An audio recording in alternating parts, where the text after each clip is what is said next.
Welcome to MassMusings, a podcast where art and history come together, brought to you by the Massillon Museum.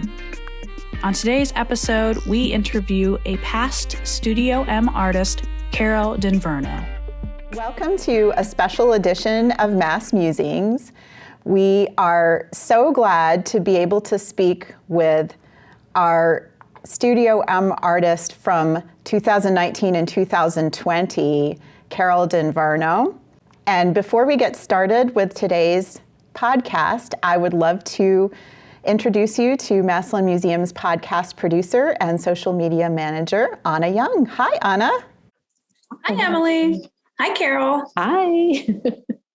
I am so very pleased to introduce our guest for this special edition of MassMusings. This is the first time we are visiting with a previous Studio M artist. Carole Dinverno exhibited in Studio M in December of 2019 to January of 2020. The title of her exhibition was Transumanza, Massillon, Ohio. For her Studio M exhibition, Carole delved into the history of Ohio and Massillon, glacial age fossils, native mounds, the beginnings of the state, the story of Massillon's founders and their legacy of abolitionism, the Ohio and Erie Canal, football, and the steel industry. She transformed the history she researched into abstract paintings using watercolor, ink, pencil, and paint. In these bodies of artwork, Carole developed her own visual language of repetitive motifs, patterns, and colors. Carole Dinverno is a self-taught artist who grew up in Belgium and Italy. She moved to the U.S. in 1979 and resides in Brooklyn, New York. She has exhibited widely in many locations such as Minnesota, North Carolina, Washington, New York, and London. And she has participated in numerous residencies, including at the Judy Pfaff Foundation and the Vermont Studio Center, to name just a few. Her artwork is in many corporate collections and in private collections in the U.S. and Europe. Carole, it is such a pleasure to be speaking with you again. I'm so excited to be here. I miss you guys. I miss Massillon. I know. Well, I definitely feel a sense of camaraderie with you. For one thing, you were the last Studio M artist that we had before the pandemic in 2020, and you even joined us for an artist talk at your reception. And I just look fondly upon that gathering because it really was, like just the sense of community that was there. Right. And then we didn't get to have that for a while. Yeah, I know. Yeah. Can you describe the concept of your research for the exhibition and your working process in general?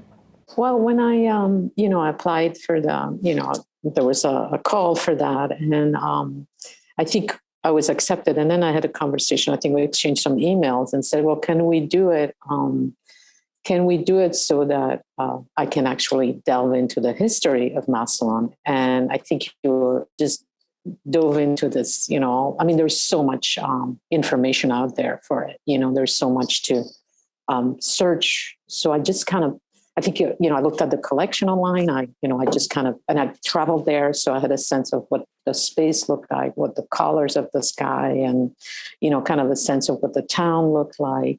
And the more I just basically developed this whole kind of just layered all this information and spent quite a few weeks just simply doing that and maybe jotting down some, little sketches here and there and kind of just getting a sense of what the area is and its history. And it runs really deep. It's just such a long span of, human history and then also geologically. So I just studied all that. I started with the very, how did the land come to be and the successive people that were there and, what were their impact or how were they impacted by the land, et cetera, which is usually what I try to kind of focus on in general. It's like how, the land really has the marks of the people that have gone through it. So that's always a way to enter the information and kind of try to anchor it into something. Otherwise, it's just all these bits and parts with dates that I can never remember because I cannot remember dates to save my life. So it was just, so it became really interesting because there was such a working class foundation to the town. There is the Quakerism. There is, it was so interesting to see the layers historically, like just, oh, wow, the consequences of this. And then you can see it running across and how the town developed. So it was just a really interesting moment for me. I mean, it wasn't just a moment, it was just so interesting. It was so full of stuff. And then it just kind of starting to then build up, which is what I usually do. By looking at all that stuff, I see, the common theme. For example, like if you're walking, if you're in Ohio and you go to school there, right? And, you go to the schoolyard, there'll be the American flag. And then underneath, there'll be the state flag. Whether you know the state flag or not, you know it. Those colors are in your brain. Those colors are part of your, what you react to. And so it is also, of course, true of the buildings around you and the streets and the colors of the land and all that is just all there. So it's always interesting when I do this kind of abstract work, it becomes very specific to the area. So people always seem to just totally get it, even if it's just so abstract. So, I think that's always how I developed that. I look at all kinds of stuff, anything from flags to textiles to patterns to architecture to geology, whatever it is, it all just becomes this. And after I've accumulated, I think, enough of this where I just can't even stick one more piece of information in my mind, then I literally put everything aside and then I go paint, and at that point, it becomes this intuitive filter of everything that I have learned, where it's more really what, as I end up zeroing in on what turns out to be what's the most emotionally interesting to me, and so that's how I connect into the, so it's not like I'm a historian at any level. It's just simply this way of kind of becoming part of, for at least a moment, part of the history of a place. I love that. I love how you're able to bring abstraction and stories together so that anybody can relate to the symbols because they see something that they recognize. So tell us about the title of your exhibition, because you have several exhibitions that have the word Transumanza in the title. What's the meaning of that word? Transumanza is in Italian. I think it's translated in English as transhumans, or, it's basically on the movement of people and animals from the weather gets too hot for the sheep or the cattle, and then they just, this is a 10,000 years old history of humans basically moving up to cooler pastures and then coming back down. But for me, it's more of a metaphor for America, because I feel like it's just constantly shifting. I mean, I grew up where, people have been there since Neolithic times. So, and then you come here, it's like, oh yeah, my family's been here just, for 25 years. There's just constant shifting. And of course, the economic reasons are, kind of one of the biggest, reasons why people move. And so it became this thing where it's like, but also there is an impact in the land. And Transumanza has to do with that. How do you impact the land from coming from one place to another? And so there has been this constant thing, in the United States. And it's just remarkable how it speaks of the resilience. I think people here, they'll go, okay, well, we can't be here anymore. We got to just go somewhere else and see if we can, make a living somewhere else. I mean, I think it's just remarkable, but it's also such a gigantic country. You literally, you move, you go to the other side of the country. I mean, you maybe see your family maybe once a week, once a year again. And it's just this complete different way of life, And I deeply admire that sense of just, okay, you got to do what you got to do, and you're forced into a situation that I don't think economically people don't necessarily want to do. But I think that there is that resilience, that toughness about it. And so, well, we got to do it, So, yeah, that's where it comes from. Wow. Yeah. So to talk about your show here in a little bit more depth, can you describe one of your large paintings and the work on paper that you did as research that was featured in an exhibition? I guess we could do Eon of History. That seems to be kind of... Sure, that's a great one to start with. It's just basically the whole thing. It's just the geological time, starting with the land, how it formed, and then underneath there is all these kind of... I looked at all the fossils and, just always get lost in that. It's just the shapes of ancient things, and how they still repeat. And so I just laid that out. And then, of course, there's the Ice Age that basically flattened everything and covered it. And that has happened to most of what is now the United States. So I kind of started that story that way, kind of anchoring the land. Okay, this is the land. And then, the first arrivals, it's spare. That first part, the left side of the painting is spare in terms of how many people. And then I looked at the mounds, and I looked at the structure of the mounds and all the circles and, all those things that, the first arrival built, and, all these spaces that they created within the natural environment. And so then, then you move along and there's more people coming, the settlers arriving. And then, of course, there is, the Quakers arriving. And then so I studied some of the Quakerism and some of the symbols. And one of the things that was just kind of like, I never understood the hat, with the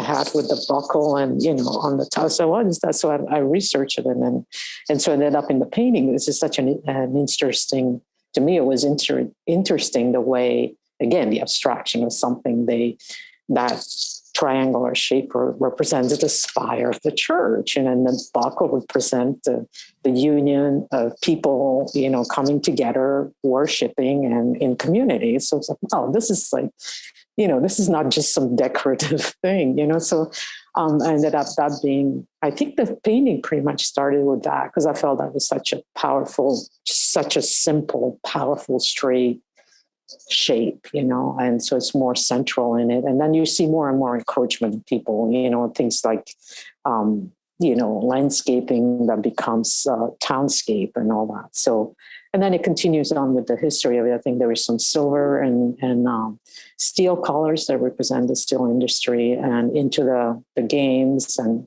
so Massillon today. And I think I referenced also the circus that's at the museum. So I thought that was such an incredible display. I love that part of the. Wow, thank you. Yeah. So.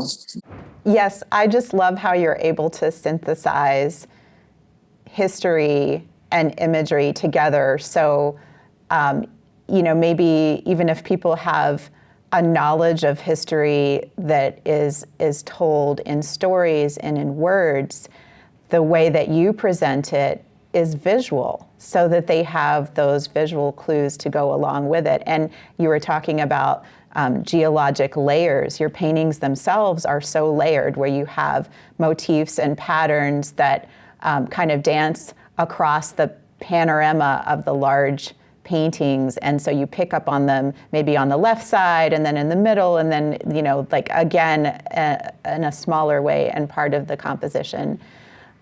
So I didn't know if you knew this, but you actually were a big influence on me personally in my own artwork. I had no idea this was going to happen, because I had been a representational painter for like 18 years, working, mostly on representational landscape paintings with some dabbling in different materials. But in 2020, my work pivoted towards abstraction. And I really do believe that, like, working here as a gallery coordinator. I was influenced by the last show that we had in Studio M, prior to the pandemic. And I just wanted to say thank you. And it's just so cool to be able to speak with you again. Thank you. And who knows, I don't know that, doesn't matter. Whatever it goes. Work evolves over time. But I thought it might be cool to ask you about an instance in your own life where you have been inspired by another person in your artistic community. Well, I was just thinking back. I thought maybe, there's so many instances, I think, where thing became clearer by looking at somebody else's work, or being in a different place, or experiencing something different. It's just life in general.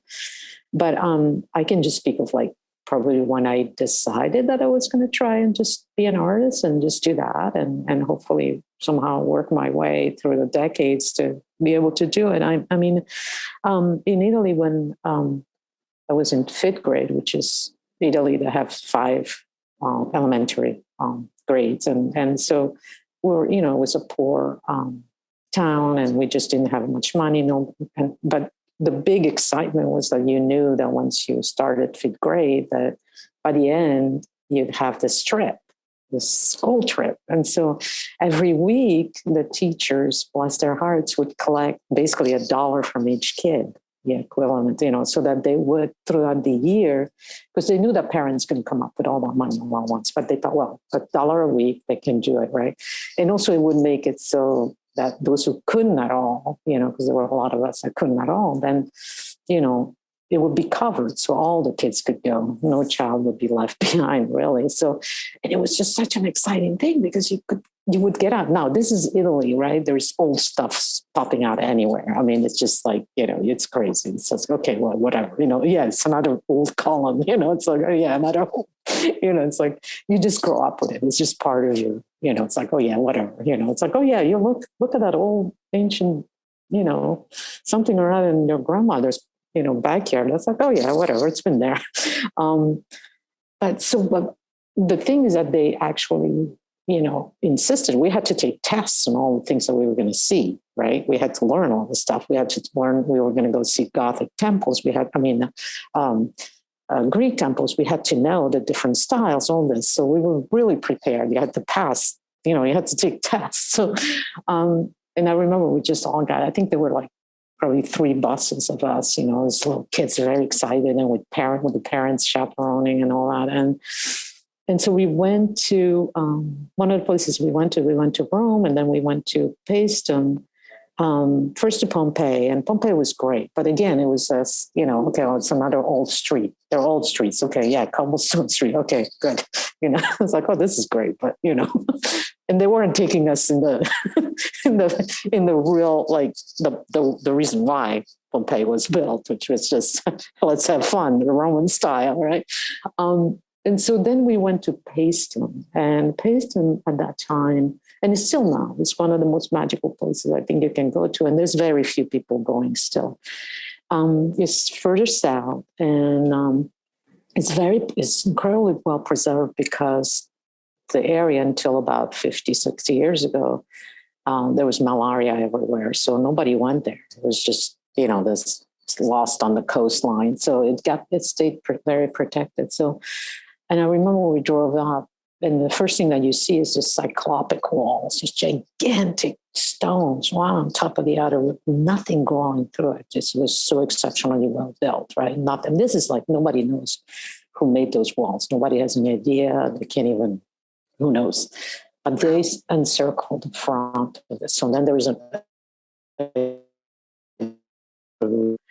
and then you drive down, and at that time you could run around everywhere. Now they cordoned off the temples. Now there's 3 temples there, and I remember it was sunset, and we had been we had to study all these things, the different styles, the Doric temple, the whatever, and I remember we had been sitting in these in these buses for 3 hours, just and then, wow, let's get out, and we all just ran out, screaming and yelling, kids, and we just ran towards the temple. And I remember at one point and I looked up, and it just kind of like came in focus. One of the temples came in focus, and I remember just stopping in my track, just dead, like that, just stood in front of that, and my jaw dropped, and the sun was setting, and I saw, the amphora, the negative space, and then this magical thing coming towards me. And I remember just like, it was like 11 or 12. I remember just like started shaking. All the kids were running around. I was just standing there, like a bolt had hit me. And I thought, oh my God, if that's what beauty is, I want to just be even a tiny bit involved with that. I remember thinking, this is what I want to do, and so it took me a long time to get there, to have to just, because I was a girl. You didn't go to art school. You had no talent. You had no, you had to go to work because you have to, you just were not, there was not, so all these things just took a long time for me to get to do this a full time. And so, but I always remember that moment, that connection with something that I didn't understand, but that I knew had something that was so deeply human that I could connect to, So So that's probably one of my greatest moments, what a powerful moment. Yeah, I mean, I was so young, and it still resonates. It's still, when I think about it, I still just get that thrill of seeing it. Yeah. You're very successful in what you do. So do you have any life hacks for our listeners? I don't, successful, I'm not successful financially with it. I'm not. But what I am, I think I apply to a lot of things. A lot, so you just can't take it personally. If you refusal is just part of the deal. I think the life hack that I can say is just, it's like you got to think the long span. If you're 35 and you just finished school or whatever, imagine yourself at 80, wow, how much work will I be able to produce? That's great. And also separate the business from art making. I really think that's essential, because a lot of people, I did that for a long time until I finally just, this is not good. But, getting a refusal, somebody, rejection, you just kind of go, oh, it's the work. That's not, just don't separate it. Keep it separate. It's got nothing to do with the work. If you're a beginner, know that it takes time and dedication to practice. And that's just normal. That's just learning how to drive. You just got to get better at it. But that's fine. But I think don't ever take it out on the work, that whatever it is that's in your heart that makes you do it, just protect that, and just surround yourself with people that are not gonna,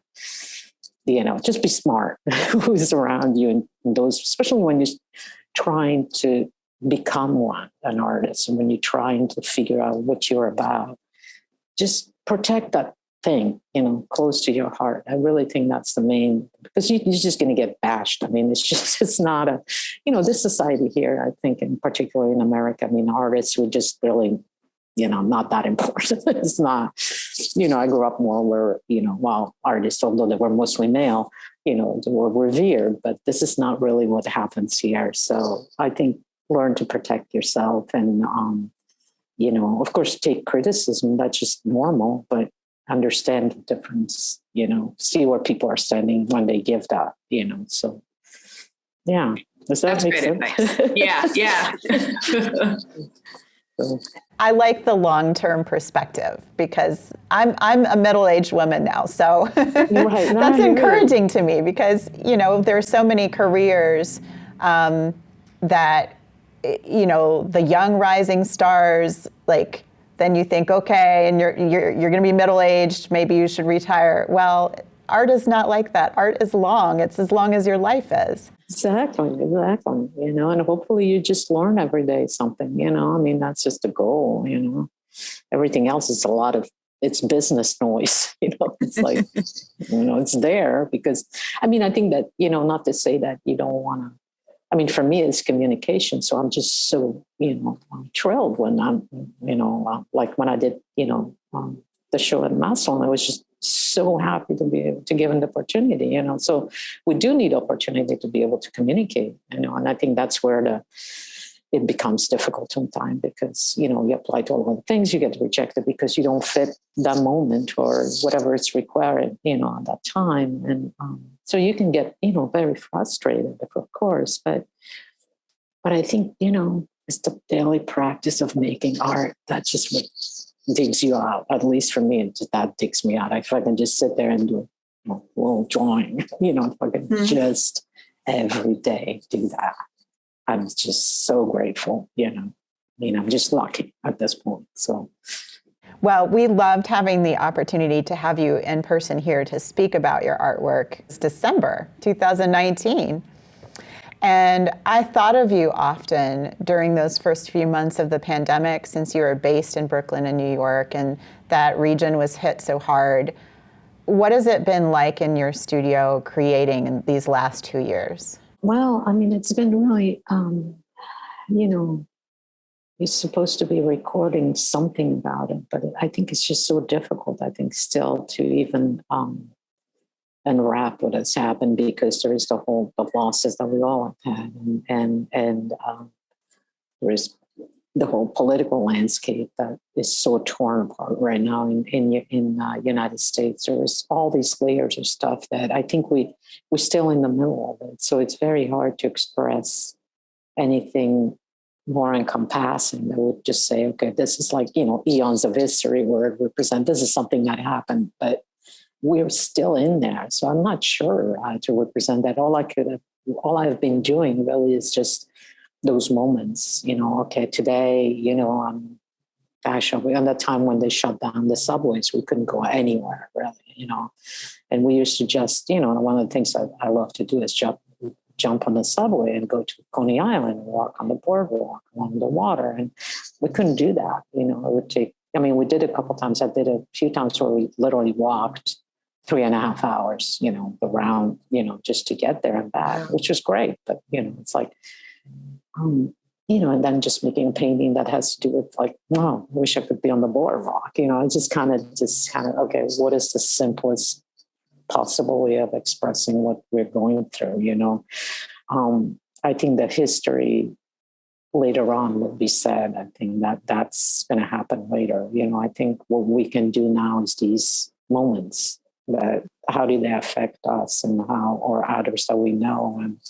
But it was difficult, being here because, our house is like 4 blocks from one of the main hospitals in Brooklyn. It was 24 hours a day. The sirens, the ambulances, it's just nonstop, and then, so it was just really, really dark. Just everybody, there was nobody in the street. New York, it was like quiet. There were no planes flying. You could hear all the birds. Never heard that many birds in Brooklyn. Wow. It's just so strange and eerie.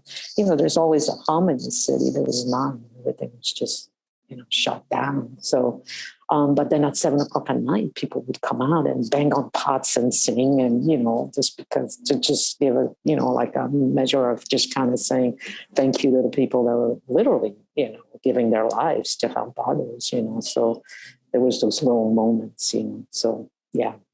And then there were, of course, all the protests and the issues with the police, the beatings, all this crazy stuff going on. And that also, of course, informed a lot of the work, it just definitely historical times that we're in. And, we'll see how it plays out. Yeah. Well, you're making work every day, every week. Every day. So it's turning up. So growing up in Italy and Belgium and then living on the West Coast before you moved to New York, that's definitely given you some different perspectives. You've already spoken about that a little bit. So can you distill like a way that that's influenced your artwork? Or is it just so much a part of your life that it goes into every corner? Yeah, I think it does go in every corner, doesn't it? That's a good way to put it, because I think, there's a part of me that has this absolute infatuation with the American landscape. When I first came here, I was 23 years old. I'm almost 66. And I remember my husband and I we drove from, at that time, I think, North Carolina to Denver, and I had never seen space like that. Never. Europe is just half the size and double the people, right? But these extensive plains with nobody. Maybe there'll be like a little, farmhouse way in the distance, It's just like, and then cornfield by the, hundreds of miles. And I'd never seen that space like that. Also like the Southwest and all that, just the Northwest, all of it is just, there is this poetry to the American landscape, but it's also that, there's the poetry of it itself, but then there's all the layers of it's been used in so many ways, symbolically, and you see it in all the Westerns, you see it here and there. There is always a reference to how a filmmaker will use a space, and I'm just going to go to this, Massillon, Ohio, or I'll go to a Rust Belt town, or I'll go to the Southwest. So there is this symbolism attached to it that's also very, very interesting to me.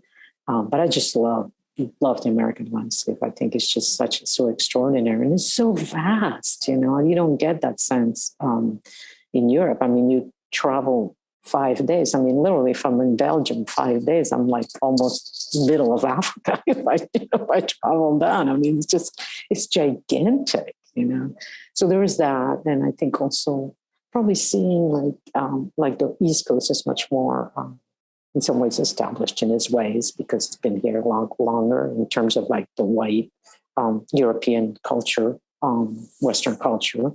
But then out west, it's much younger. So there's this whole other different way of looking at things and how things, it's interesting. There's like towns are only about 100 years old, and here it's like maybe 300, it's just by American standards, that's very old. So, so there is definitely a difference in the way people approach. Like when you're out west, you feel, even you're on the coastline, you feel that distance behind you. You feel that vastness. Whereas here, you basically feel like, okay, well, I'm at the edge here. This is where the country, as we know it, the Western culture country started here. So you're at the beginning, and then it went along the plains and went along and all the way to. So there's a different sense of space, I think, and the sky is higher, much higher out west. That's for sure. And they do have mountains. The East Coast doesn't really have mountains, even if they say they do. They're not real mountains. Well, that's what my husband says. He's from Colorado. Well, there you go. He My does have a husband's from different perspective. Yeah, my husband's from Colorado. It's just like, yeah, these are not mountains. But I do love how, with your research here, and I'm assuming with your other bodies of artwork in the Transumanza series that you've done, you have begun with that geologic time, and you have acknowledged the Native American influences on the land and culture, in addition to the Western colonization and recent history. Yeah, I mean, I always try, because I think that's, again, because I start with the land and the impact that humans. So, and it's just for me, so, there's so much history there that we have obliterated, and what's left is so precious and so important, I think, to remember, I think it's really, I mean, the mounds in Ohio and all that, I mean, it's just extraordinary stuff, it's like, wow, this should be preserved for sure, it's important. So yeah, I always try to just kind of, and also, of course, that there is that, I'm always kind of struggling with that idea. So, well, I'm a white person. Do I, how do I take this? I think for me, the way I take it is I'm trying to learn what has happened here, so that's the way I look at it. It's like somebody from the outside looking in and said, well, these things happen, how did they happen? What is left of that? So yeah, there's so much. I appreciate your acknowledgement of your own perspective, because that's really key for everybody to realize, like, what is their own background and how does that influence, as an artist, like their perspective on how they create their work and their own history and what they bring to it. So I do want to jump into a little bit more about your background. In this case, the fact that you come from a really talented artistic family. Your husband, Bill Frizzell, is a jazz musician and composer. Your daughter, Monica Jane Frizzell, is a traveling photographer who's currently using an 8x10 film camera to document people's stories across America. So what is it like to be part of such a creative family, and have you ever collaborated with your husband, with your daughter over the years? What is it like? Well, I think it's a weird, balancing act of like, who is going crazy at any given time? So we don't all go nuts at the same time. If somebody's down, the other one would just, okay, well, just hang in there, I can't do anything. Everything looks terrible. Everything sounds terrible. It's like, just breathe, and then I think there is that understanding of what the creative process is for all of us, together. I mean, we just understand, we say, well, yeah, if you're losing it, it's okay. I'll come. It's just take a deep breath, take another one, take 100 if you need, I'll come back. It's fine. It's just, so there is that kind of support system around that I think we're really lucky to have. But there's also the understanding of sacrifices you have to make. I mean, how, you have to be in your own world at any given moment in order to create. So you have to kind of figure out what you can handle and what you're not willing to do. So there's all these questions that come, but because we all understand it, and I think it makes it a little easier. I think it's difficult for somebody who's not an artist can be difficult with somebody who is an artist, because you just, well, what do you mean? Why can't we do this? Well, because I have to be hiding in the dark doing something, or no, I can't talk to you right now. My brain is just, I can't follow what's going on, or you're just in this complete moment where all you're doing is just doing. So, we're lucky that we understand each other that way. So, Bill and I never really, it was considered like the decision years ago was like, no, not going to happen. I'm not saying it'll never happen, but. You mean you haven't collaborated? Yeah, it's not going to Okay. happen. It was just too stubborn and too not going to. I mean, like this one of his last albums, he used some of my paintings, but they were there already. I was like, I'm not doing this. It's like, not. So it's just been, but with Monica, we just did, it's been kind of great. We had a show together at this gallery here in the Jazz Gallery in New York. And then we also did collaboration with her up in Vermont. I just had that in, I guess, September. And that was great because her and her partner, Adam, Cher, who is a videographer, interviewer, they're partners in life and partners in their work. It's kind of great. I asked them to come and join me. And so they spent 3 weeks up there in one of North Hero, which is a small island on Lake Champlain. And they interviewed a bunch of people there, and they took a bunch of, Monica took all the photos. And then we had a closing at the end. And that was great because people hadn't seen each other for months because of the pandemic.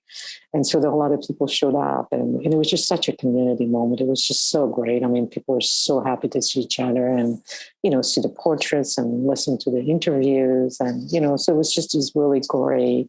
So yeah, that was, I'm hoping I can do some more things with her like that, because it's just so interesting to watch them as young people trying to understand the country and how they go. Like, they both also do the same thing. They'll go and, we're going to go somewhere. We're just going to learn about it, try to see what it's about, and then kind of have questions that may be relevant to the area. So they kind of it's so great to see young people.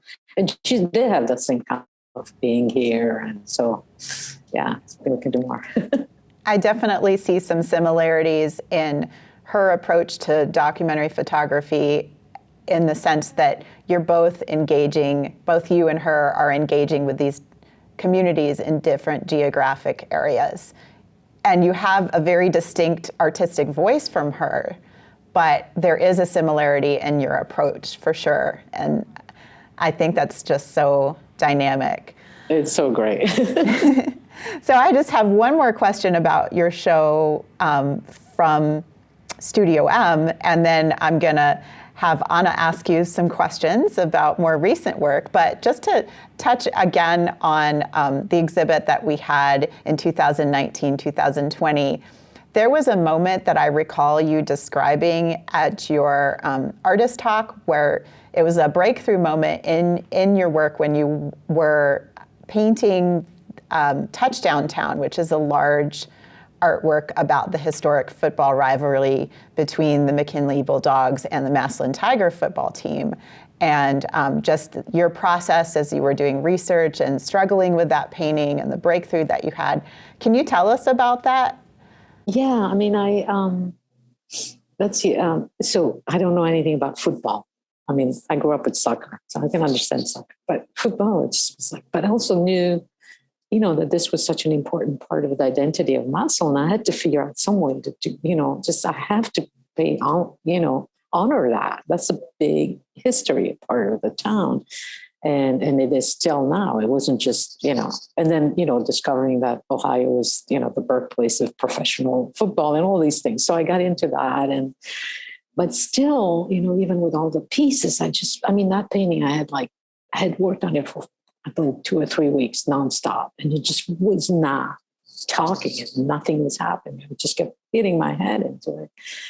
And I thought, what? Because I was looking at, I was looking at images of, looking at football teams or whatever, and then or the graphs and all this, but it was just, I didn't have words. It was like, well, duh, you don't have an emotional connection. It's like, well, how do you make this an emotional connection? It's like, well, look at the team itself. Who is their arch enemy? And who is, who are these kids? What do they look like? Who are they? So I went into that.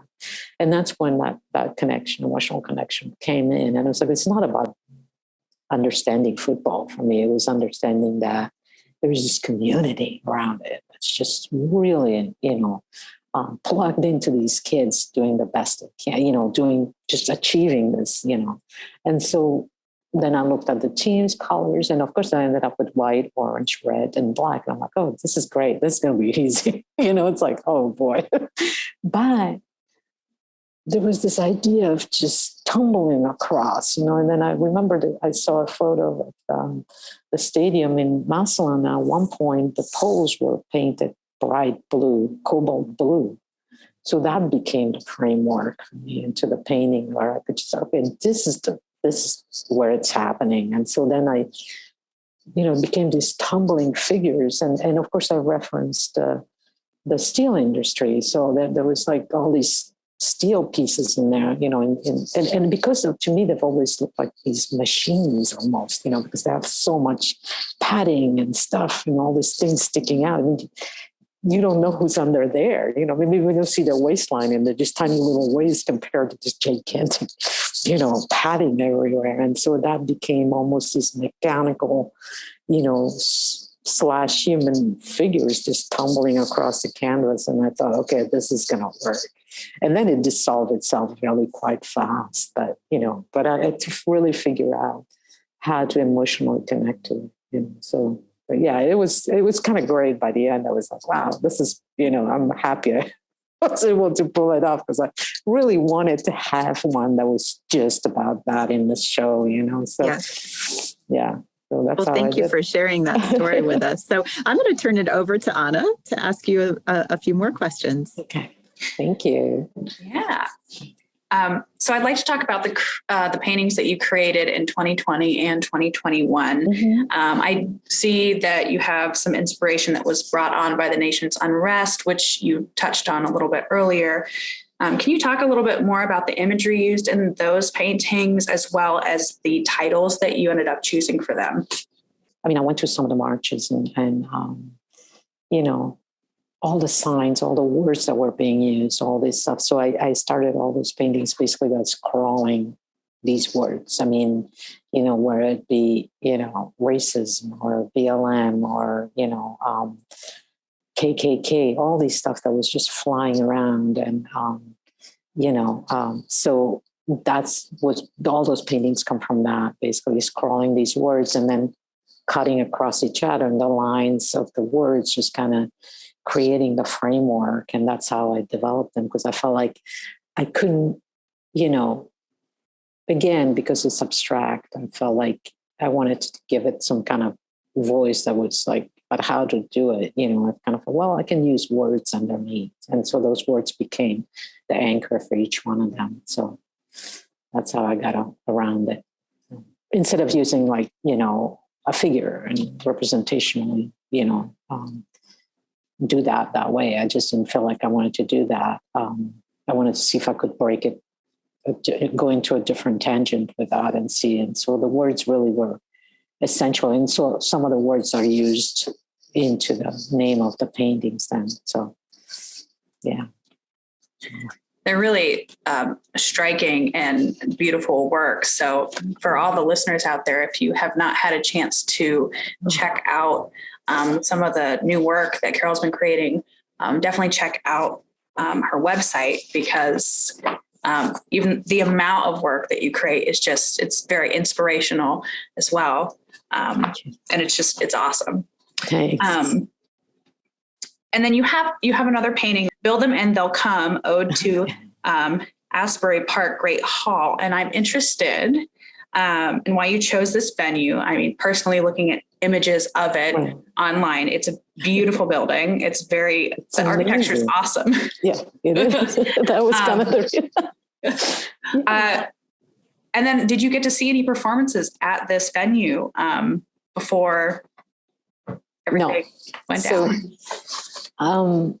So a friend of mine has Jim Watt, who is just great painter who is out of Asbury Park, and we became friends and everything. And he had this big studio, and he really is into my big work. And he said, "Man, somebody's got to see these up. You know, this is a drag. Why don't we just do something in my studio, and we'll just invite a bunch of people." And Asbury Park is just really kind of like, it's just really interesting town. I mean, it has a long history. It's the whole rock and roll, and it's Springsteen and all that stuff. But it's also just been there for quite a while as a kind of a resort kind of town. And, so the East Coast, especially the North and East Coast, has a lot of these bathhouses that were built in the 20s and 30s, and they're extraordinary. I mean, there's so many of them, like kind of, all up and down. And so again, I would kind of like the Massillon piece about football. I wanted to honor the town. I didn't want to just bring pieces that I had. I wanted to also do something for the town. So I went, it's only like an hour and 15 minutes from here. So I just went a few times and I walked around the building. The building is shut down. And there's an area that's open, but, now they don't have any performances at all. But and then there's the Paramount Theater in it. But I just walked around the building, and it's extraordinary, the workmanship. I mean, it's just one of those, like, when people know, it's like, okay, these people knew how to layer bricks, and make them effectively an architectural, give it such a presence, and so there's all these things, there's all this marine kind of strange life, clayish things. And then there's these copper boats way up on the end. And it's incredible, but it's so beautiful, and it's you only find it here in the United States, in this one section of the United States. It's very much its own thing, so I swear, I mean, they should be preserved. They're historical buildings. They really are. They should be really, really preserved. So, and I think there's some part of it that are being redone there now, and hopefully they'll keep doing it, because they're extraordinary. So I just decided to do riff on that, on those things that I had seen. And then there's these marine snakish fish that are like up there. And so that became and it was really interesting again when people came in, everybody was like, "That's Asbury!" And they would just be telling me all these stories. "Oh, when I was a kid, I used to go there with my mom and my grandmother, used to just go and we go make up in the back of the building, all this stuff, it's just so great." I was like, okay, this is great, So again, it resonated because they recognized it, they lived there and so they've seen it all their lives. So yeah, that's why I ended up doing it. So yeah. Ooh, that's wonderful. I love when, art can trigger a response like that, where it's like, oh yeah, I remember doing this when I was this age. And that's so cool. I love that painting. It's wonderful. And as soon as I pulled up the images, I was like, okay, yeah, this is great. I get to see where you pulled some of that imagery and color. Yeah. Very cool. Thank you. It's fun. So you have participated in numerous residency programs over the years, and you've been telling us about some of the relationships you've had researching the history of these different communities that you've visited. Walk us through what it's like for you to delve into a residency. What do you like best about participating in artist residencies? Well, I think, I think the first ones that I did was just kind of they weren't really connected. They were just, I'm just going to go there and have a month by myself. This is great, But pretty soon it just became like, wait a minute, this is not going to be enough for me. I need to just be like researching stuff. So they become this way of, so I'll know. So for example, I got reinvited to go to Maitland Art and History Museum in Florida, and I'll be going there beginning of May for 6 weeks. So now I'm trying to figure out what am I going to work on, so that when I get there, I have this, again, doing research around the area and certain things. There's some things that are starting to bubble in my head that I'm going to talk to them about it and see. And then hopefully then I can do a workshop or a lecture, just, have, connect with the community. I think that's what they've become much more about that. I think then just simply mean, oh, well, I need a break and, I don't want to talk to anybody for a month. I mean, that's great too, and everybody needs to figure out what they like about it. I think if that's what you need, absolutely, that's what you should do. I mean, it's really, I just love doing it because I get to just learn more stuff. And that's why I apply so much. I mean, I get rejected hundreds of times, but but then when it's like, oh, this is great, because I really pick places that I'm interested in, going to. So I don't just kind of say, oh, well, here is, I can fill this out. And no, I'm really interested in certain areas, on all of them really. But, when they offer something, I go, oh, maybe I can. My first thing is just I go to Wikipedia and then I start drilling down and get lost in the, in the rabbit hole. It's like, wow, this would be really an interesting area to study, and being there, then that gives you that sense of the, you take on what everything, the environment looks like, and that then translates hopefully into the work. Then I come home with a lot more vocabulary than I left, So it's really a great thing for me to do. Well, I love it that we got to visit with you some when you delivered your artwork, and again when you came back with the artist talk, and just over, really was a couple of years time. So to change course just a bit, I'd like to chat about the material that you use. Your large paintings, you use vinyl paint. Yeah, flashe. It's flashe, it's called, and it's just a very flat acrylic type, but it's flat. It doesn't have that shyness that some of them, What do you like about that material? I think because it sits there. I mean, I used to be an oil painter. I painted with oil for a long time. And then probably about maybe 10 years ago or so, I just really I was so enamored with the material that I was just like the bug to the lamp. Oh, this is so beautiful. And then I would forget what I was trying to do. I was like, okay, I got to stop. I have to stop. This is not about this, So, and if it is for you, then that's great. For a person that's interested in that, then it's fantastic. But I get to the point where I couldn't get over the beauty of them. Again, then there was that emotional connection. I was like, wait a minute, this is like the Franc bourgeois flashe is what illustrators used to use in the 30s. It was developed for that. And because it didn't reflect anything, they could photograph, they could print it, and it would, really translate well.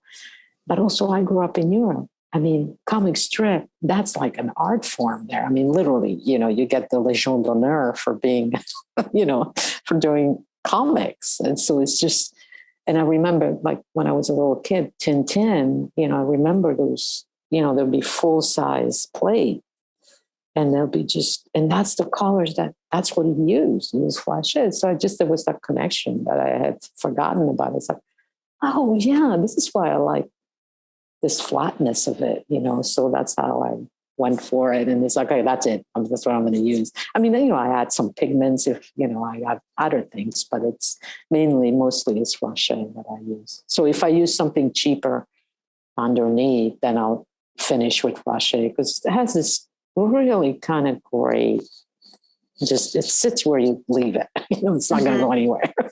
I love how the colors, they just seem kind of pure and saturated. The ones that are more intense. Right. Yeah, right. As you say, they have that presence, and seeing them in person, I'm always a fan of seeing artwork in person. But I do have to say, like, your art does translate to the screen really well, and it probably is partly because of the kind of paint that you use. Probably, so I agree. Cool. Yeah. So I see that you have an exhibition coming up in 2023 in Duluth, Minnesota at the Duluth Art Institute. Right.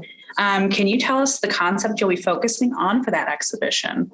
Just, I think, again, I'm going to pretty much follow that one thing of just looking at the land. Because again, it's like the Great Lakes. So there's this whole how they became the Great Lakes. I mean, that's really interesting to me geologically.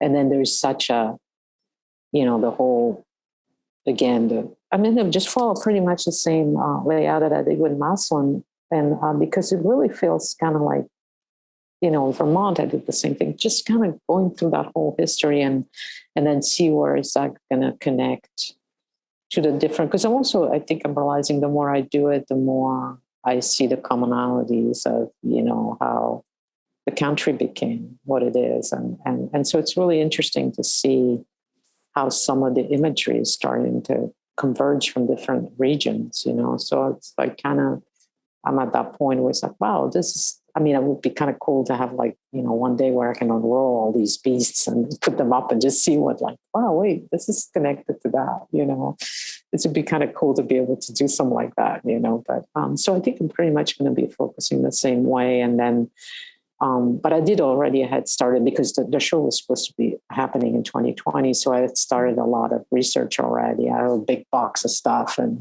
so, it's rattling around. I just need to go back into it. And when I get an actual, hard dates to do it. So we'll see how it plays out. None of us know anything at this point in terms of what, the next few years are going to be. So got to be flexible. Yeah. That's definitely something we're all learning to do, whether we like it or not. Yep. But exciting for when that does happen. Excited to see that. And this is a little break from, it's still art, but, a little break from the art conversation specifically. I would like to know, if you have one, who is your fashion style icon? I don't really have one. I think I've just gotten too old to care. It's like, it's yourself. Whatever. It's perfect. You're your own fashion style. It's like, I can't, it's like, yeah, whatever. All those things that I look at, it's like, it's interesting. Fashion is interesting. It's very, there's so much to it that it reflects, there's through the decades of my life, you can see now you go to certain stores and everything is just it comes out of what is it? The little lady in the prairie, it's like this stuff with ruffles and things. So why is this here?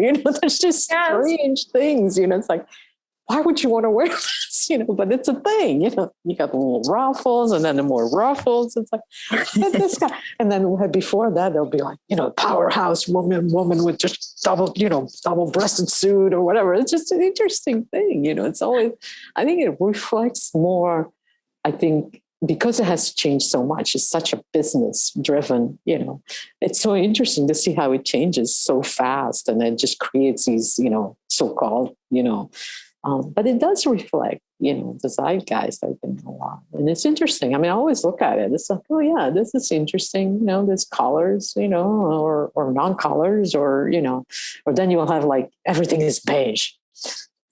Okay, why are we doing beige? Me, it's like, it's interesting. Or Pantone comes with this colors of the year. Mm-hmm. Okay, who said that? Who decided that? So yeah, not really anybody in particular. Like I said, it's not something I couldn't fit in any of those clothes anyway. So.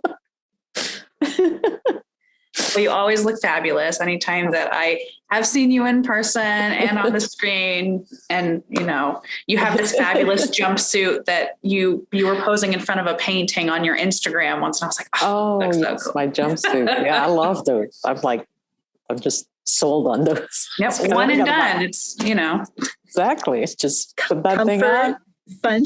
Function, and looks great at the same time. Yes. A tip. It's stretchy material. Wow. I love it. So tell us, are you in your studio right now? I am. Yep. Yeah, I am. So what do you have on your studio wall? What's your art in progress? Well, I just finished this monster here, and it's called Of Gold and Dross. Of Gold and Dross. It's basically just, again, it's about, what's going on now. And it's like that transmit, the cleaning, like how gold is purified and then we're left with lots of garbage. It's like, and dross is basically another word for garbage and residue and all that. And I think we're really in the middle of all that. So that painting is about that. It's big. And then it was kind of cool because I had to battle this, there's a line in between where I stitched two pieces.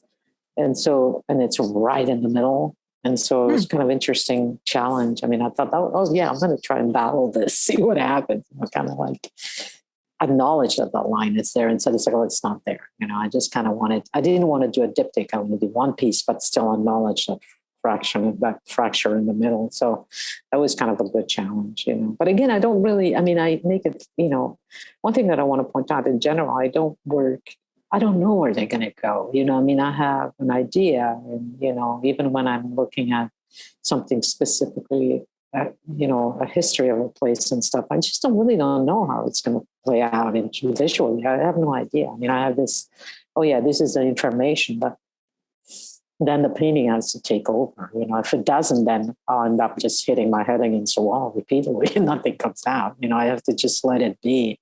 There's one point where it's like, okay, it's out of my hands. Whatever you want to do is just try to just like pull back my expectations on it and what I think should be there. Then that's when it actually works, at least for me. And it's always interesting. I think I read something the other day that was interesting.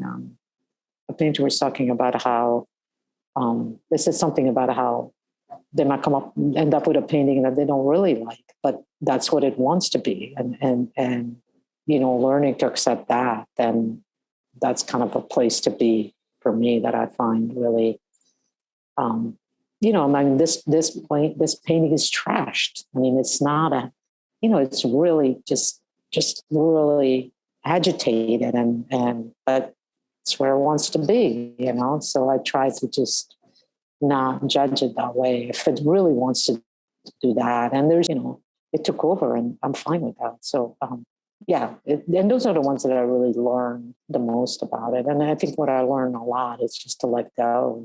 It's like, also you can never. That's another little tip. It's like, somebody years ago told me, don't ever be afraid of making a lousy painting. I'm like, yeah, you're right. Who cares? You're just doing your thing. Try to be honest about it, and hopefully something comes out of it. And if it does, well, there's always tomorrow, hopefully. Well, I think that's showing some wisdom that you've learned for yourself. And I just am inspired by the way that you constantly challenge yourself, and you're constantly learning new things and doing research and letting the paintings talk to you, and not, everything that you've talked about. It's just really inspiring to me as an artist. So it's been a real pleasure to have you back with us virtually and get to feature you in our podcast. So thank you so much for joining us today. Thank you. This was so great. I'm so glad I got to talk to you guys again. It's just been so long, I want to come back. Let's do something there. Anything you need me to come and, I'll come and do something. We can do a workshop. We can do whatever. It's just should be fun. There's so much. That's one thing I wanted to say before we go is that I really, really appreciate what Massillon Museum is trying to do. I think it's just so amazing that you are so dedicated to trace the history and preserve it, the history of that town. I think it's so great. It's just because I think people need to see that. That was one of the things that at the opening that somebody came up to me and said, this one person just hugged me and just said, thank you for, you talked about our history and bringing back the pride of the history of the town. It's like, wow, you should be proud. There is a solid, really deep history there that needs to. So I think Massillon Museum is doing extraordinary work, cataloging, preserving, and that's, you have the Historical Society that gathers there, all that stuff. I think it's fantastic. It's really great. So I'm honored that I've been able to be part of it. This was great. Thank you so much for talking to me. The Massillon Museum would like to extend a huge thank you to our operating grantors, Arts and Stark, and the Ohio Arts Council for making programs like this possible.